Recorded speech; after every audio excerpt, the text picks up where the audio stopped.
Assalamualaikum warahmatullahi wabarakatuh. Kami kelompok 5, perkenalkan nama saya Nina Melani. Nama saya Leni Susilawati. Nama saya Ulfa Dewiyanti. Nama saya Septian Dwi Fajri. Nama saya Ahmad Haris. Di sini kelompok kami akan mempresentasikan persatuan dan kesatuan pada masa Orde Baru 11 Maret 1966 sampai dengan 21 Mei 1998. Kepemimpinan Presiden Soekarno dengan demokrasi terpimpinnya akhirnya jatuh pada tahun 1966. Jatuhnya Soekarno menandai berakhirnya masa Orde Lama dan digantikan oleh kekuatan baru yang dikenal dengan sebutan Orde Baru yang dipimpin Soeharto. Ia muncul sebagai pemimpin Orde Baru yang siap untuk membangun kembali pemerintahan yang berdasarkan Pancasila dan Undang-Undang Dasar 1945 secara murni dan konsekuen. Lanjut. Prioritas utama yang dilakukan oleh pemerintah Orde Baru bertumpu pada pembangunan ekonomi dan stabilitas nasional yang mantap. Ekses dari kebijakan tersebut adalah digunakannya pendekatan keamanan dalam rangka mengamankan pembangunan nasional. Oleh karena itu, jika terdapat pihak-pihak yang dinilai mengganggu stabilitas nasional, aparat keamanan akan menindaknya dengan tegas. Sebab itu, jika stabilitas keamanan terganggu, maka pembangunan ekonomi akan terganggu. Jika pembangunan ekonomi terganggu, maka pembangunan nasional tidak akan berhasil. Lanjut. Selama memegang kekuasaan negara, pemerintah Orde Baru tetap menerapkan sistem pemerintahan presidensial. Adapun kelebihan dari sistem pemerintahan Orde Baru. Yang pertama, perkembangan pendapatan per kapita masyarakat Indonesia yang pada tahun 1968 hanya $70 Amerika Serikat dan pada 1996 telah mencapai lebih dari $1.000 Amerika Serikat. Yang kedua, suksesnya program transmigrasi. Yang ketiga, suksesnya program keluarga berencana. Dan yang keempat, sukses menerangi buta huruf. Lanjut. Akan tetapi dalam perjalanan pemerintahnya, Orde Baru melakukan beberapa penyimpangan terhadap Pancasila dan Undang-Undang Dasar 1945.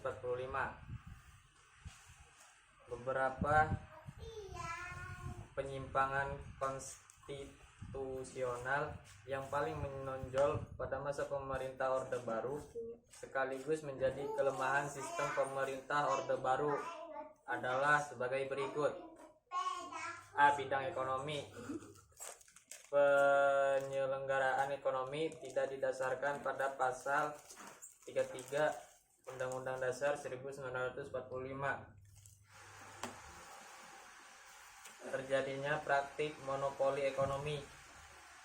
Pembangunan ekonomi bersifat sentralistik sehingga terjadi jarang pemisah antara pusat dan daerah.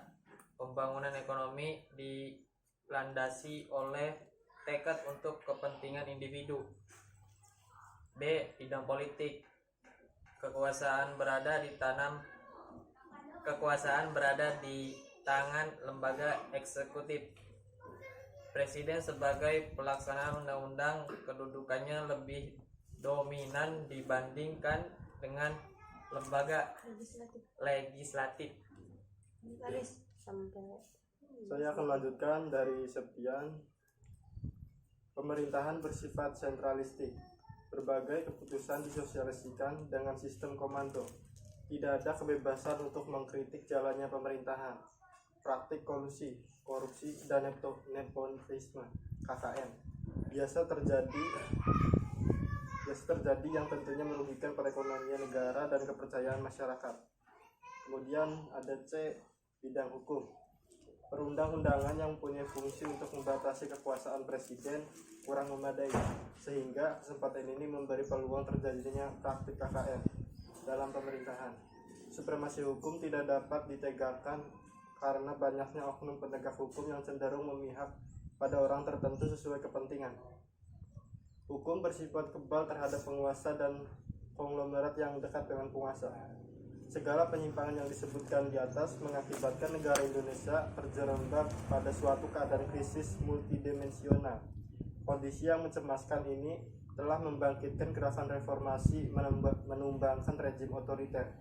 Maka pada tanggal 21 Mei 1998, Presiden Soeharto menyatakan mengundurkan diri.